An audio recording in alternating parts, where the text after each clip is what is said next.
My name is Gary Hayes, Gary Raymond Hayes, or when I was a kid, Gary Ray. And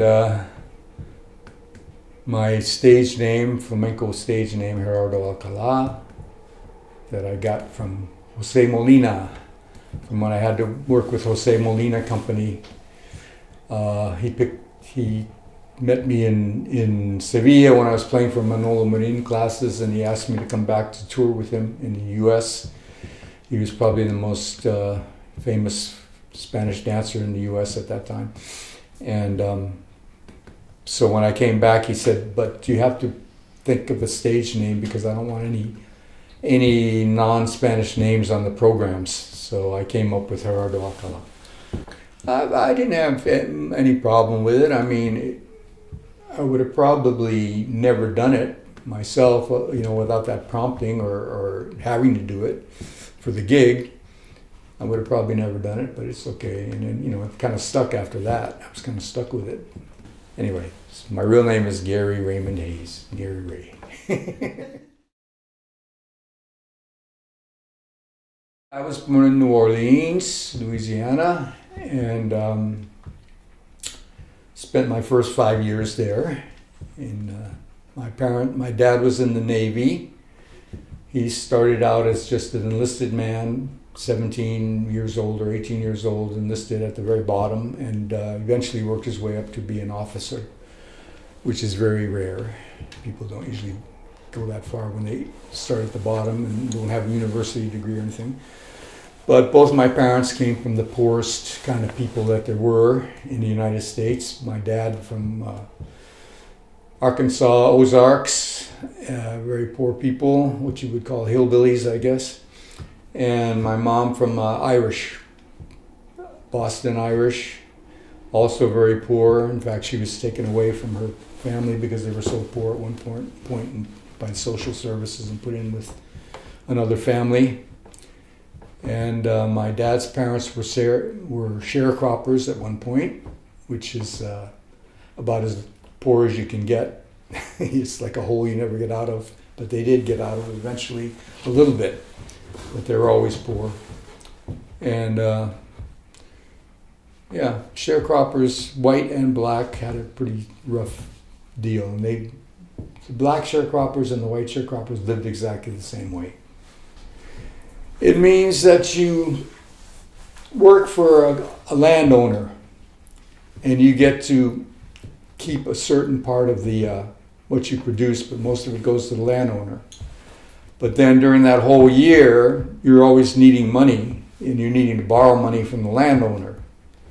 And at the end of the year, when you're supposed to get paid, half the time people would owe the landowner. They wouldn't get paid anything. They'd be owing. It was like a vicious cycle that you never got out of, you know, and it was very exploitative. But the black and the white, that's why I related to Luz, I think, because the black and sharecropper and the white sharecropper, they lived exactly the same, ate the same food, everything, talked the same. And that was my grandparents.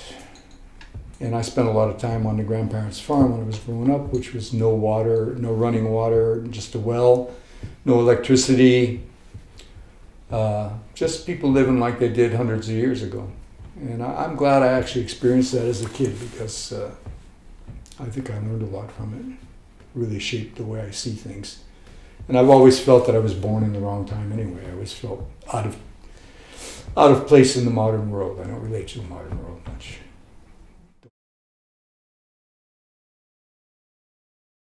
I was born in New Orleans, and which, as everybody knows, is a real music town. And it's totally different from any place else in North America. And I don't know how much it influenced me, but I guess, you know, you're most open when you're a baby, and when you're just a toddler and growing up, that's when you're the most absorbing everything. So I know I was around music being in New Orleans, and my mom said that they used to take me to music places, and that when they took me to music places, I'd always be trying to crawl up to where the musicians were. I wanted to go up to where the musicians were. So I guess I always liked music from the beginning, from the get-go. Well, I was exposed, I guess, to jazz and blues. Must have been, you know. I mean, obviously I don't remember because I was too little, but it must have been that because that was what was there. And then from my dad, always listened to country western music because his culture was that, you know, Ozark country music. So I guess that's the first music I was listening to or hearing. My brother's David, and he's 2 years younger than me, 2.5 maybe. And he, later on, he saw me playing music and he decided to get into music, and he went on to become a really good bass player. We had a band in high school. He was the bass player, and the guitar player went on to be the bass player of Tom Petty. My brother went on to be the bass player of Van Morrison, which he still is. And yeah, that was later on when we were in high school. He picked up the bass.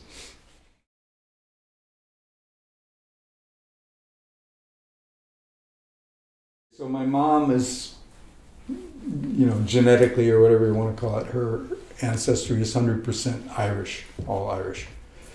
She was born in Boston, which is a real Irish center for Irish people. And my dad, looking at the names in his, as far back as I can see, his ancestry has a lot of Irish names too.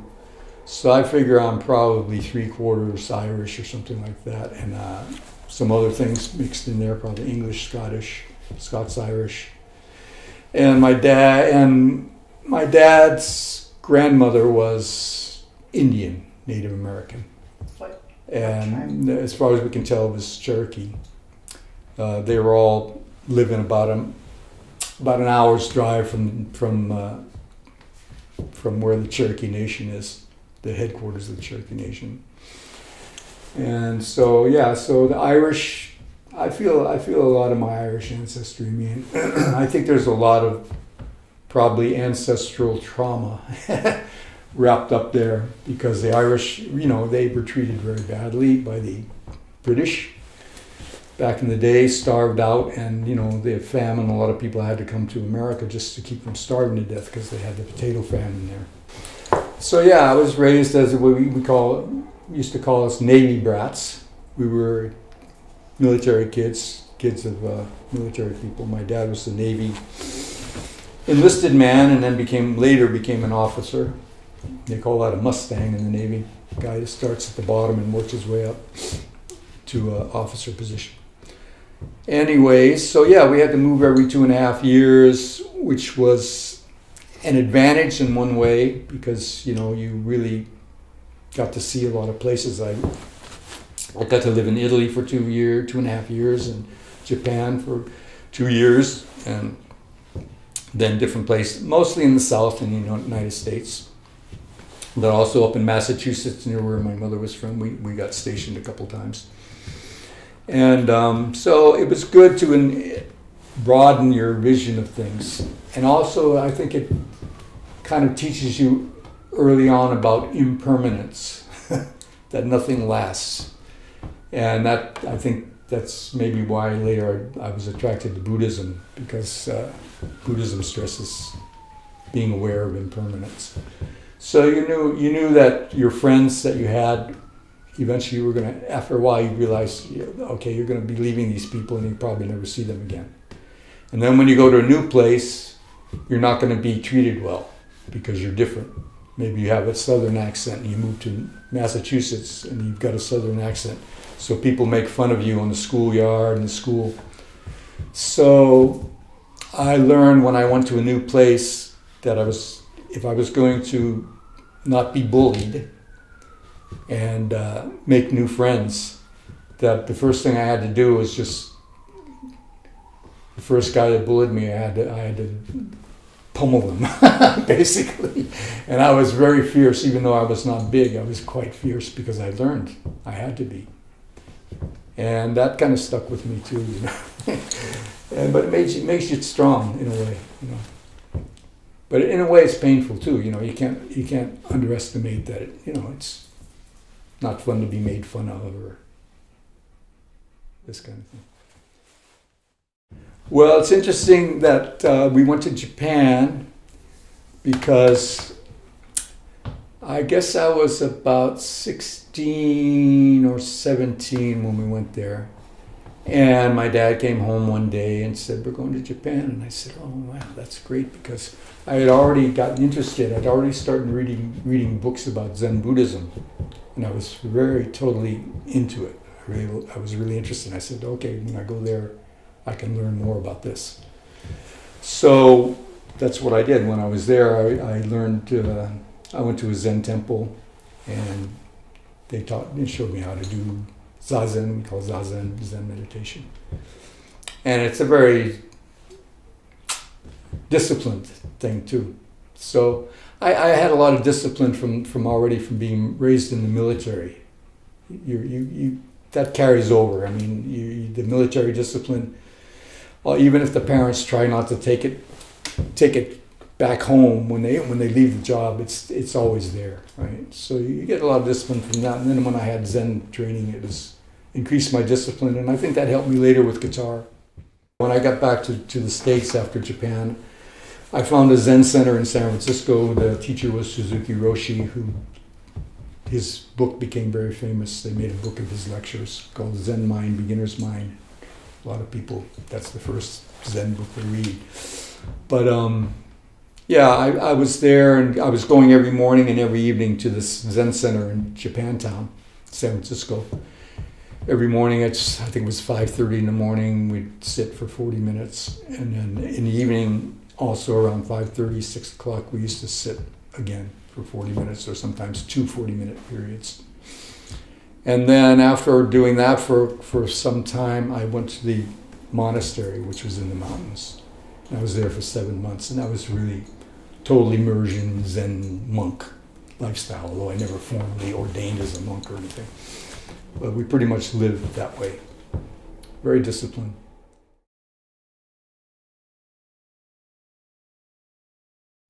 I was attracted to flamenco because I felt the same thing I felt when I was first attracted to blues, which was the big music that I was into as a teenager.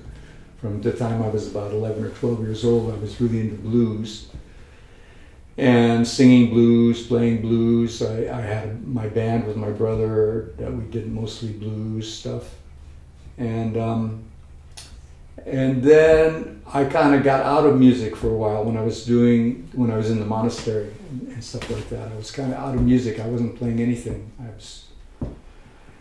And then I came back from there, and I was living in a house with a bunch of, just an old hippie house, bunch of hippies living together, communal house, like in Berkeley, California. And one of the guys there, I thought of him as the old guy in the house. He was probably about 30. To me, he was the old guy. And he was just learning flamenco guitar, and I would hear him in his room kind of plunk, plunk, plunk, and he couldn't play anything, but he just learning. But I liked the sound of it, something about it I liked.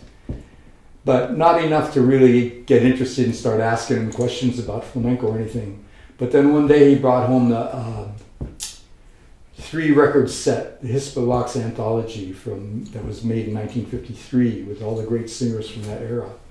And the great Perico de Lunar was the guitarist for it.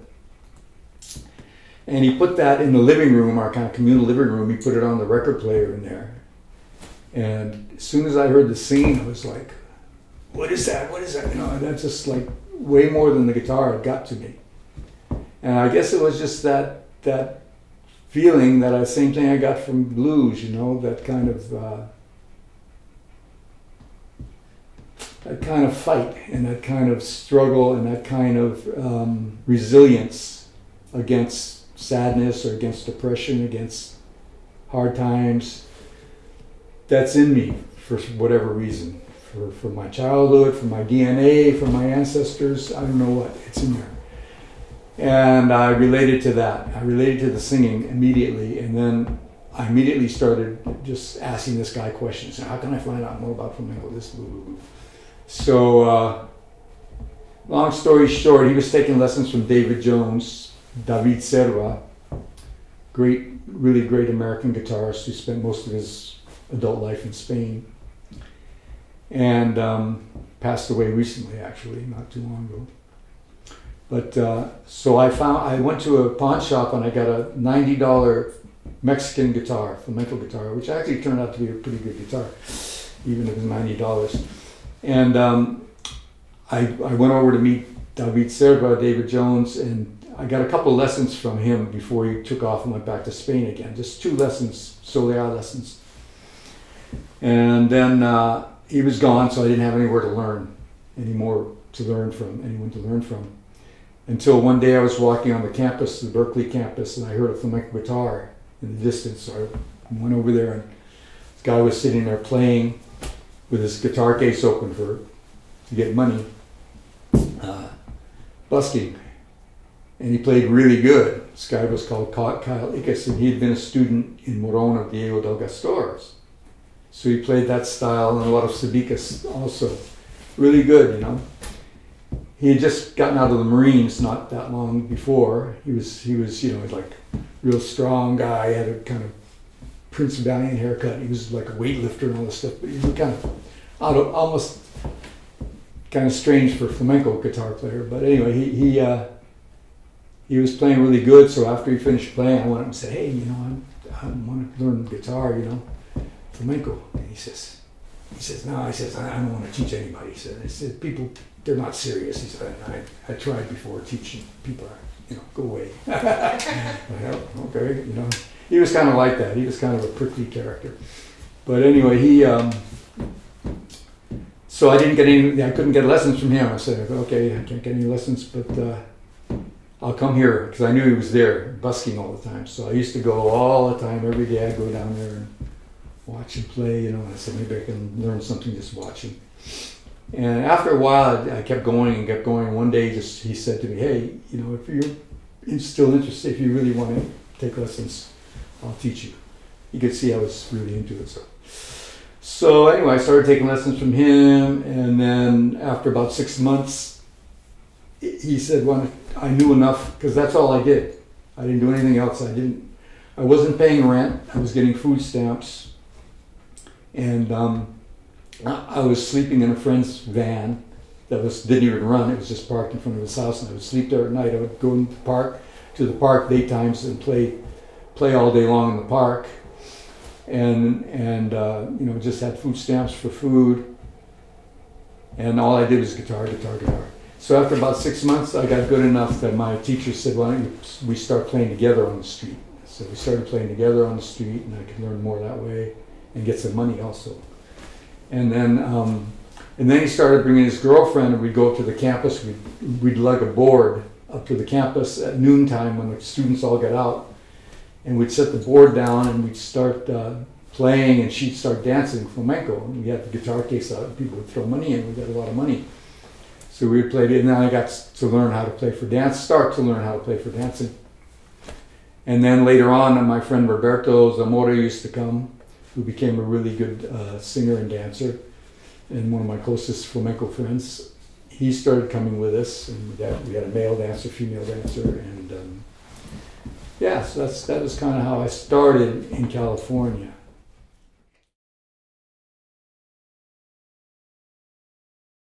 My first trip to Spain was September 1973. I had been playing for 2 or 3 years in the Bay Area, San Francisco, and then I finally managed to scrape up enough money to get to Spain, which the cheapest way at that time, I hitchhiked from San Francisco to New York, and then took Icelandic Airways and to Luxembourg. I guess it was, yeah, Luxembourg. Is that where we landed? Yeah, and then I'd take the bus down to Madrid. And then in Madrid, I just stayed overnight. I didn't stay too long in Madrid. I think I just stayed overnight. Went to Cordoba on the train. And in Cordoba, I just went to see a guitar builder, the famous guitar builder Reyes. And then I found the cheapest pension I could find, the cheapest, they used to call them fondas in those days, the really cheap ones. And woke up in the morning just eaten alive with bed bug bites. And then got on the train and went to Granada. And I stayed in Granada not too long, and then I went to Sevilla. From Sevilla, I went to Moron because it was the Feria of Moron. And before, all the time, I was studying in San Francisco. My hero, because my teacher was a student of Diego del Gastor. My dream was I wanted to also go to Moron and study with Diego del Gastor. But about a month before I was ready to leave to Spain, I heard that he had passed away, so I was super disappointed. But I did go right away to the Feria of Moron and heard a lot of great people there. That's where I first saw Antonini, who I later became very close to, and Dieguito, who was the nephew of Diego, who to me is my favorite guitarist pretty much now, especially for solo and especially in that style. And then I met another guy who was the family of Joselero. Joselero was the singer who was related to Diego by marriage and sang with him all the time in Moron. And his family member was called Frasquito Torres, and I met him at the feria, and he really liked me for some reason. I couldn't speak much Spanish or anything. I couldn't communicate with people that well, but he liked me, and he said, "Come to Osuna." He's just from Osuna, a town called Osuna. "Come to Osuna." I said, "We have good flamenco there and everything, and you can hang out with me and my family, everybody." So after the feria, I went back to Sevilla for a while, and then I decided to go out to Osuna, and I met Frasquito there, and he was just so friendly and open, and introduced me to all his family, and they had a really good peña there.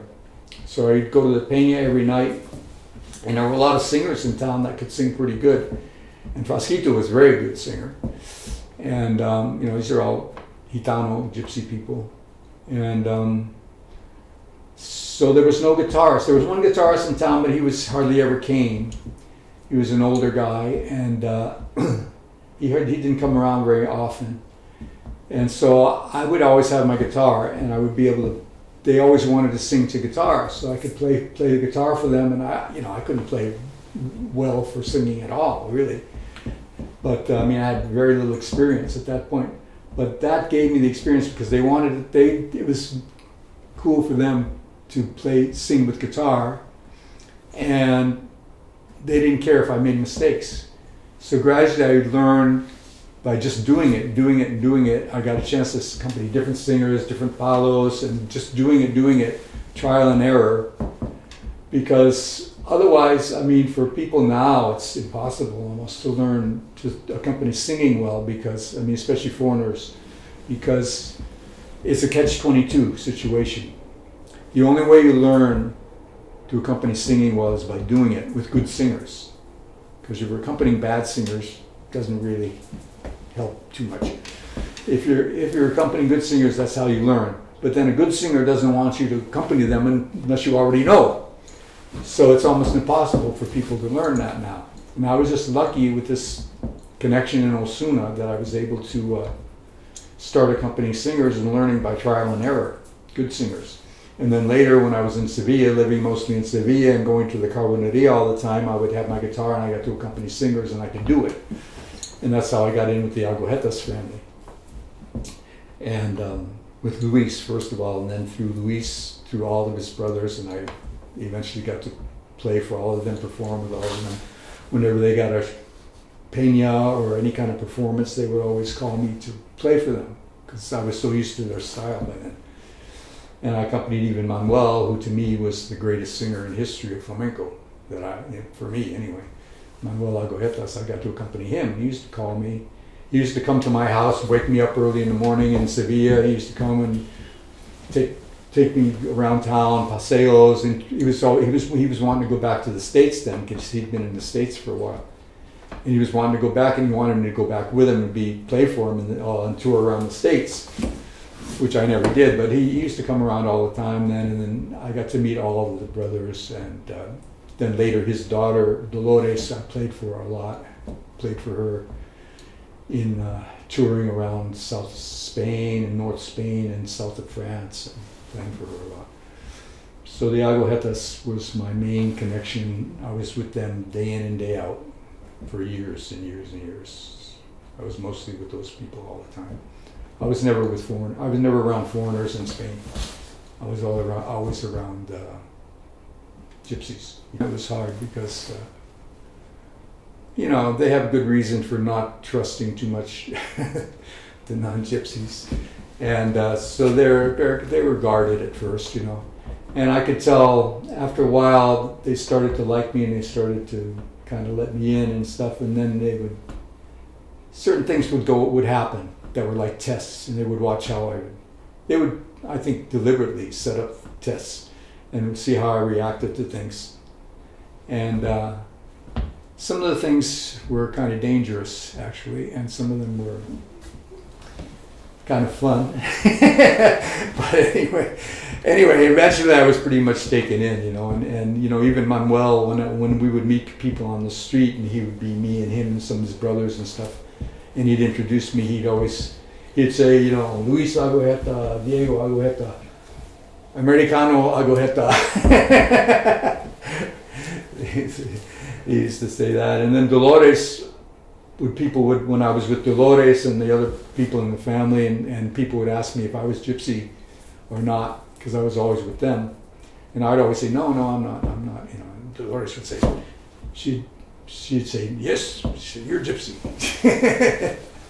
Anyway, so they kind of took me in and accepted me and everything. Yeah, it's interesting because I wanted the music. I heard that music and I wanted that music and I wanted to learn that music. And kind of what came along with that was teachers who were gypsy and being around gypsy people. So that was kind of like a side thing. But eventually it changed positions. Eventually the lifestyle of those people and the way they lived and the way they thought and their feeling, their culture, their way of living, their way of being, eventually that became more important to me than the music. To the extent that where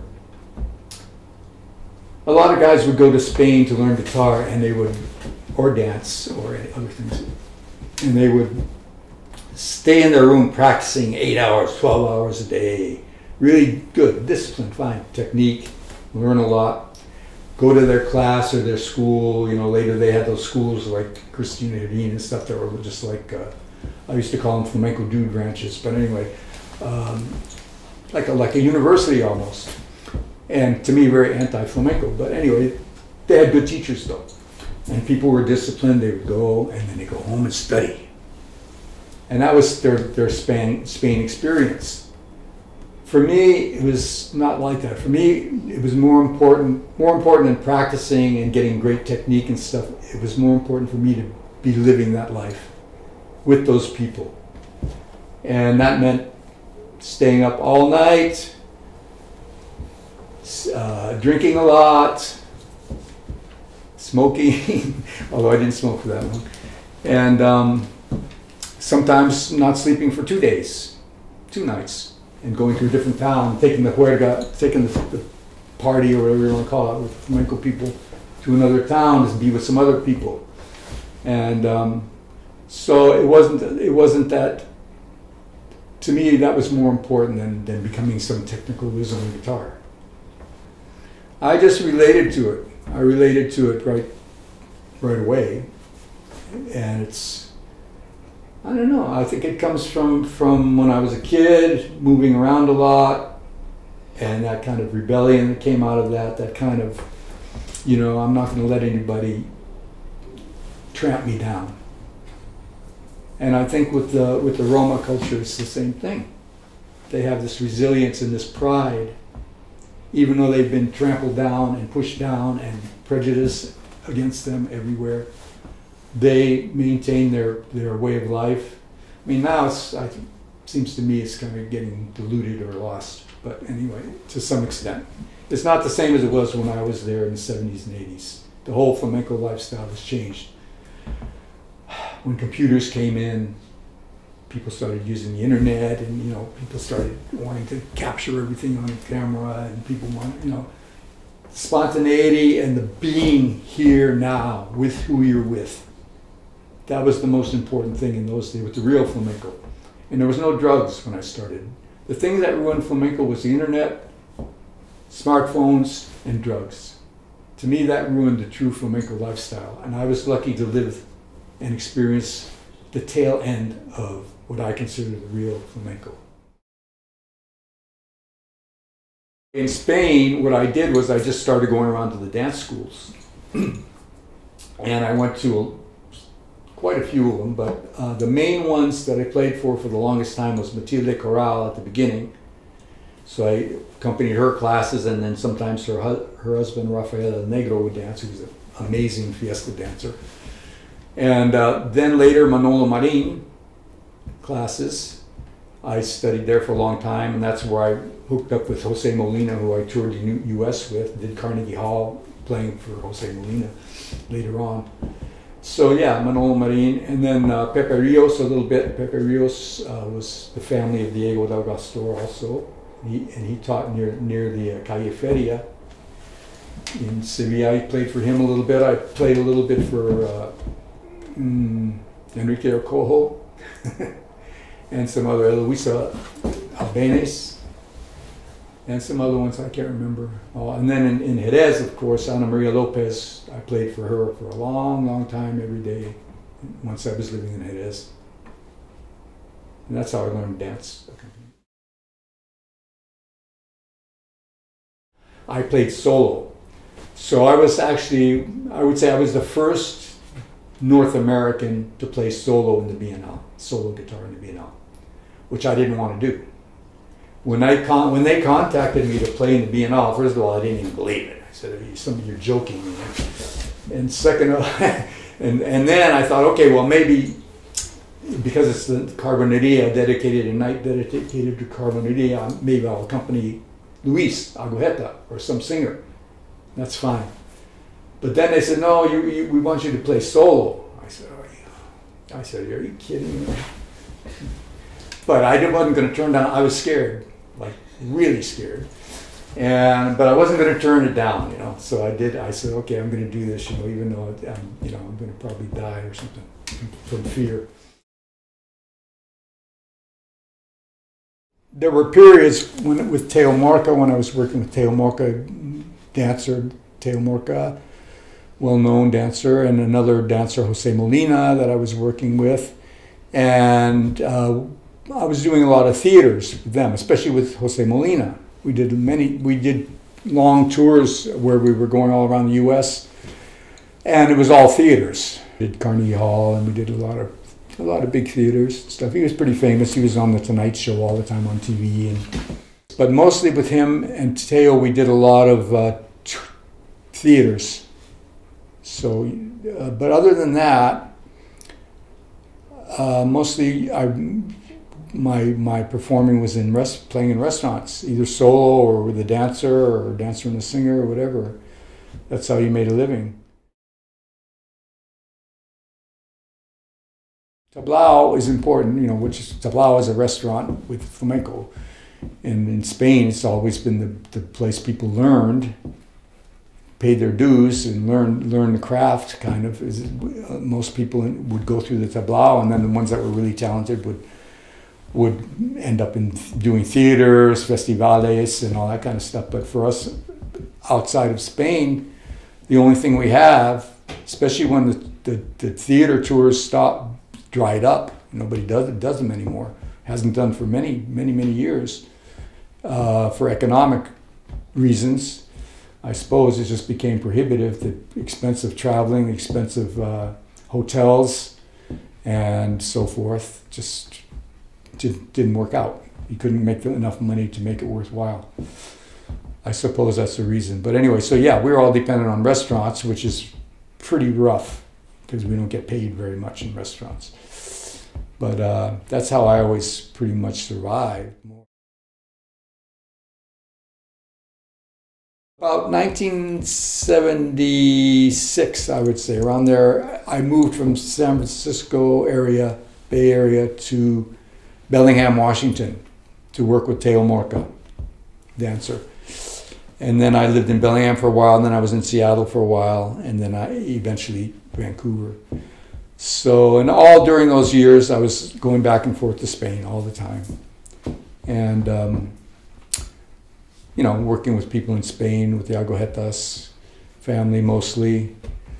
And then when I was living in Seattle, a friend of mine used to bring Anzunini up he had an American girlfriend in the Bay Area, and so he was staying on the Bay Area for quite a while. So Anzunini used to come up to perform, and I always played for him when he came to Seattle. And we got very close. He was like, speaking of a mentor, he showed me all kinds of things. I mean, he wasn't a guitar player, but I learned a lot from him about flamenco, about life, about philosophy of living and cooking, and because he loved to cook. And I love Anzunini. I was with him a lot in Seattle, and then later a lot in Spain. And then when he had his stroke, I was with him in the hospital almost every day when he was in the hospital. And when he died, I was with him all night. When we had the wake all night with him in the room, and then drove him to Puerto Santa Maria the next day to bury him. So I was with him till the end. And he was an important part of my time in Seattle, as was Pedro Bacan, because the same friend brought Pedro Bacan for, I guess it was 6 months, to teach at the university as a guest professor at the ethnomusicology department. And I already knew Pedro because when I went to Spain, the first years in Spain, I wanted to take lessons from his cousin, Pedro Peña, because I loved just playing on records I heard. So I went to Lebrija and looked him up, knocked on his door, and this beautiful young gypsy girl answered the door. She told me he's not home now, he's teaching school, because he was the first Roma school teacher in Spain, accredited school teacher. He got an education and everything. And he's at school now, he'll be back later and come back later. So I went back later, and long story short, he was really friendly, he took me all around town, had some drinks and tapas and talked and stuff. And then I said, yeah, I really want to take lessons from you. He said, no. He said, I'd like to, but I'm too busy because I'm a school teacher also, and I don't have time, but I'll take you to my cousin and he'll teach you. And my heart kind of dropped, I said, oh shoot, I really wanted to stay with him, but I said, okay. So he takes me up the hill in Lebrija, to this house, and the family, Pedro was there with his whole family, was living there. His father was a great singer, Bastian, and Ines, his sister is a great singer, Ines Bacan. And anyway, so Pedro Peña introduced me and said, he can teach you, I said, okay, yeah, I was still feeling bad because I wanted to take from him. But then Pedro Bacan started playing the guitar. I was like blown away. I said, okay, he'll do, I'll take lessons from him. So anyway, I got to take some lessons from him. And then later, when he was doing his military service, we shared an apartment in Lebrija I'm not in Lebrija, in Sevilla. He was stationed in Sevilla. So we shared an apartment with my girlfriend, and I had a girlfriend at that time, Norwegian, and he had later became his wife, Jill, and the four of us were in an apartment together while he was doing his military service. And a funny story, he was a genius guitar player. Any flamenco person will tell you that. Amazing, unfortunately he died too young, car accident, but toward the end of his military service, he got hired by Los Gallos, the TABLAO, to play in Los Gallos. And he came to me, and he said, they want me to play in Los Gallos. Can you give me some lessons, teach me how to play for dancing? And I said, what? Me teach you? Are you crazy? He said, yeah, because, I never played for the, formal kind of dancing, TABLAO kind of dancing. I only played fiesta, bulería, And so I said, oh, man, I can't teach you anything. Well, at first I had this Eloisa came up from the Bay Area, Eloisa Vasquez, my first teacher's girlfriend, and she stayed for a year. And mostly we were playing this restaurant. It was a Mexican restaurant, but a really big one, nice one. And we didn't have a singer. We just did me and her. That was it. And it was okay because she was a strong dancer. And then later, she had to go back to the Bay Area, so I brought La Romera, Marcia Merrill, La Romera up, another good dancer. She ended up staying in Seattle for many years. And we were doing gigs with her, and by that time I knew Angel Juarez and Jose Lara, both from Vancouver. And we used to bring them down once in a while to sing in our shows, so we had cante. And I used to bring Roberto Zamora. We used to bring Roberto Zamora also up from the Bay Area to sing sometimes. And yeah, so that was the Seattle thing mostly. And then the odd time when Ansunini came, like I mentioned, I would play for him.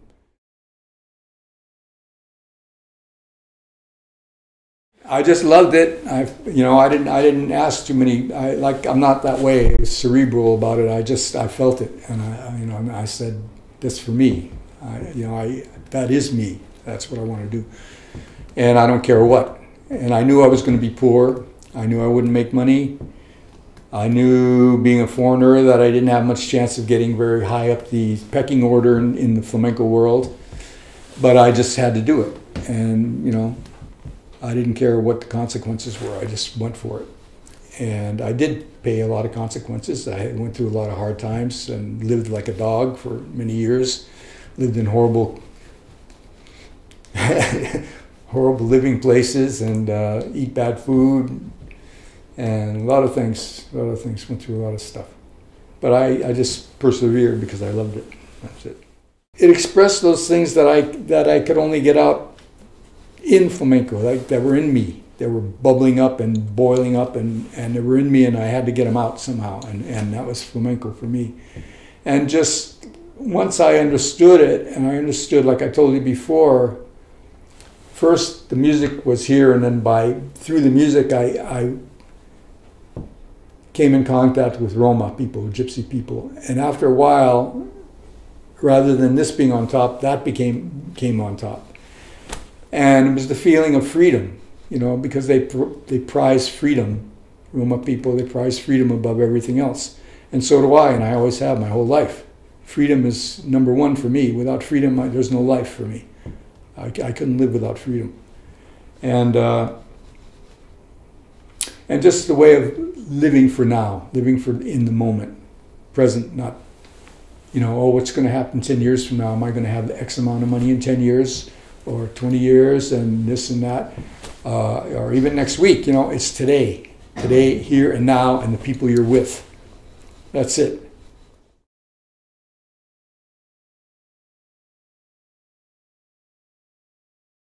Well, we were doing local gigs at places like the Classical Joint, Santos Tapas, Pepitas, the Fire Hall, the Vancouver East Cultural Center. Some of these were restaurant gigs. Some of them were small theaters that I organized at the time. And Jocelyn Chouinard helped me organize some of the first concerts here in Vancouver. I was still working with Teo Morca, who lived in Bellingham, so I would do the occasional things with him still. Even after I moved to Vancouver, I was still doing things with him. And we would do little tours, a lot of school show tours. He would get grants from the state of Washington to go around schools for a week at a time, 2 schools per day.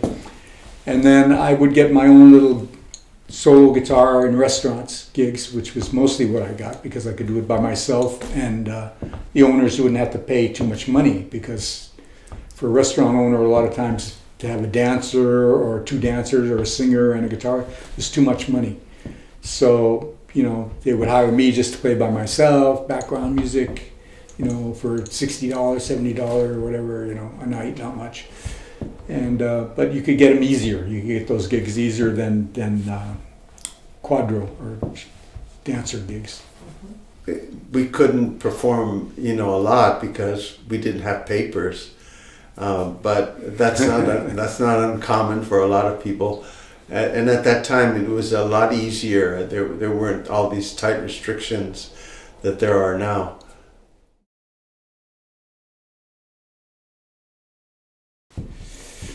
Latin Quarter, La Bodega. La Bodega was just an occasional. Once in a while, the owner would call me when he had a special party that wanted music. It wasn't a regular gig. Latin Quarter was regular. Libra Room. Santos? Was regular. Santos for a short time was a weekly gig. And Libra Room for a short time was a weekly gig. Right now, La Boqueria. I play at La Boqueria. Havana, we used to do a show there. That wasn't a solo guitar, that was an actual show. And that was oftentimes with Paco también, no? Paco de Leon was here then, and he was the singer for that. And Fiona and Marius. Fiona and Marius. And you and I. Yeah. Which is a pretty big show for that tiny restaurant. Yeah, that was when that place first opened. Yeah. Well, one of the primary spots was the Kino, which we all eventually worked at, and then of course was Chai Lounge. That there were a couple of Chai Lounge. Yeah, there's been I guess 3 of them or 4 of them actually, 4 different Chai Lounges. And you used to perform at 1 or 2 of them with solo guitar, no? Yeah, I played at all of them, solo and with quadro, with a group.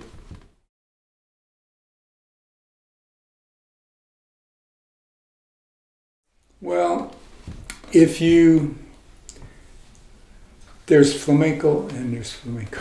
It depends on what kind of flamenco you're talking about. If you're talking about real flamenco, pure flamenco, the real thing, it's best in a small gathering of people, private, everybody being a well-versed aficionado that really knows what they're hearing and what they're experiencing and what's good and what's bad. They know a lot, and there's only a few of them, and they're having their glass of wine, their tapas, but it's an intimate gathering, or a gypsy family gathering, a wedding, a baptism, or just what I had every night for years and years and decades, just being with Gitano people that could sing well, or play well, or dance well, but just for yourself, not for money, just doing it because you love it.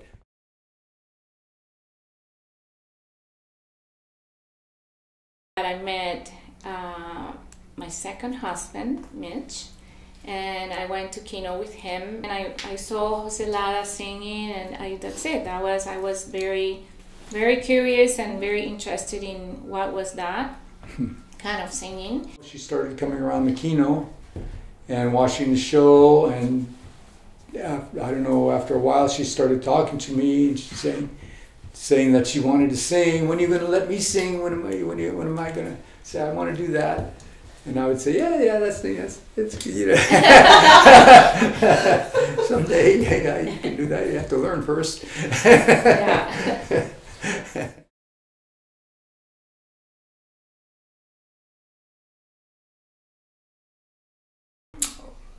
Suffering. Yeah, I could say. What else can you call it? I mean, we have happy moments too in life, a lot of happy moments too, but you know, let's face it, especially if you're poor, then you suffer more. And you know, I went through a lot of it, so that's why I feel it, because I went through a lot of it. You know, it sounds funny maybe to say it like that, but that's just the way it is.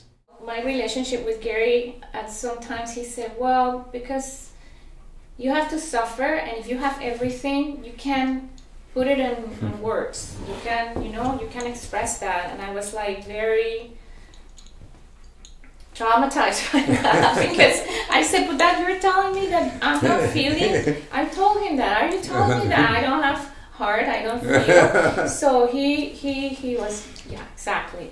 Because you have to go through this and that, and then through that relationship, through years of connecting with him and knowing I made her suffer. Yeah, he makes me suffer a lot, but for a good cause, because I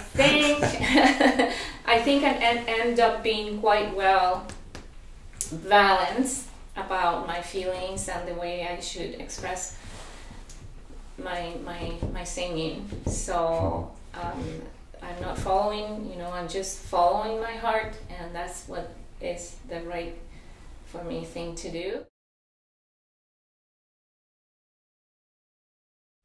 Yeah, no, it's funny because I'm a guitar player, guitarist, whatever, but I don't have any students. I've never had a student that went on and could carry on what I do with guitar, which is sad. Not because I'm a great guitarist. I don't consider myself to be a great guitarist, but I had great teachers that I do know, and I learned from them.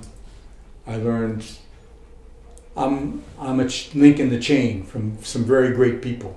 I won't say all the names because it would take too long. He had an unbelievable, the best teachers you can have. I had the best teachers. Best. So I might not be so great myself, but I'm a link in that chain, and I would like to pass it on to somebody else, but there hasn't been anyone that wanted to take it or was able to take it.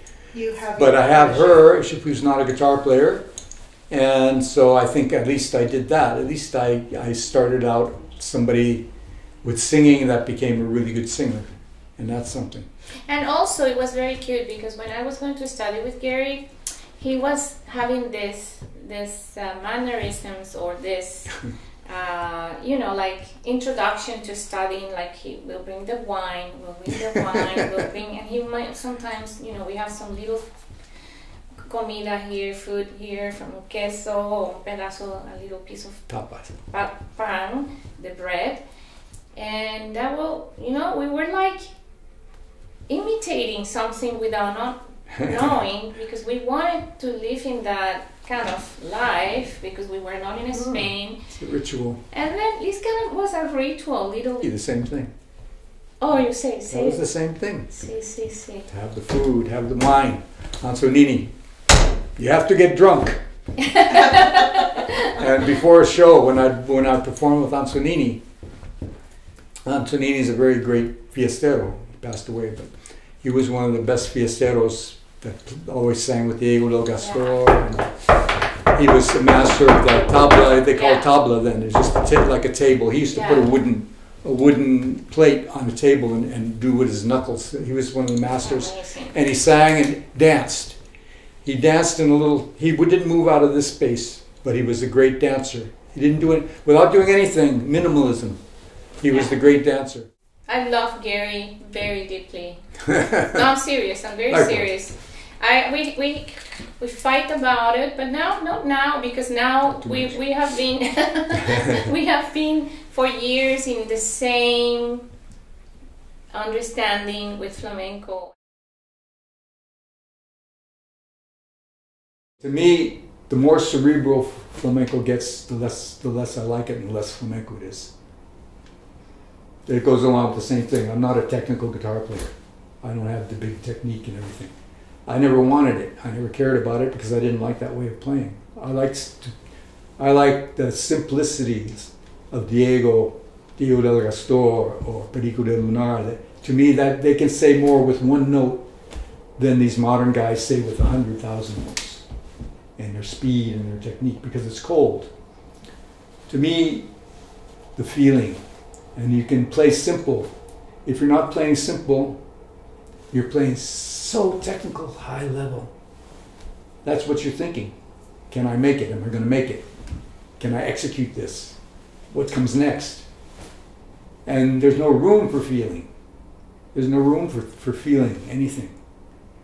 So for me, I like simplicity. I like like the Japanese, they talk about Wabi-Sabi. Less with more. And imperfection. Imperfection is beautiful.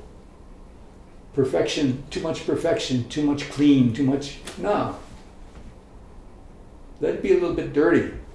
Get in the dirt. Enjoy the dirt like a kid.